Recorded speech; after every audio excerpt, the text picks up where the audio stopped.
As a matcha lover, imagine the shock that I felt when I found out that matcha didn't exactly originate in Japan, but in China. So the story goes all the way back to the Tang period between 7th and 10th centuries. Back then, tea leaves were steamed and pressed into bricks so that it was easier for them to be stored and to be transported. To drink it, people would roast and grind the tea to turn it into powder, and then mix some water and then sometimes even salt. This powdered tea style became especially popular during the Song period. Since brick tea was ground into powder before drinking it, it's considered as a precursor to what we now know as matcha. Over time, the powdered tea culture in China sort of faded away and shifted towards loose leaf brewing style, closer to how most green tea is prepared today. Meanwhile, the powdered tea tradition traveled all the way to Japan and turned into something completely different. So, how did it reach Japan? It was because of this monk, Isai. At least that's how I'm going to pronounce it. He spent years studying Buddhism in China and returned to Japan with tea seeds and Zen methods of preparing powdered green tea.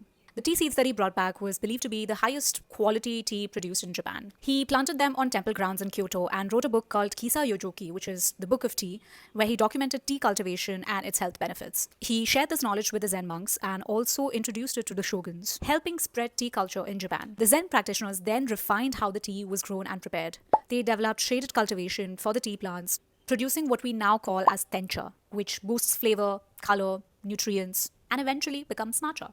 It's so strange when you think about it. Now, when we drink matcha, it's for the gram. But back then, it used to be a cultural and spiritual practice. For a long time, matcha was rare and expensive and was only reserved for nobility and Buddhist monks. It was only later that it became more available to the masses. And during the modern period, it spread globally, leading to the matcha boom that we now see, and also a matcha shortage.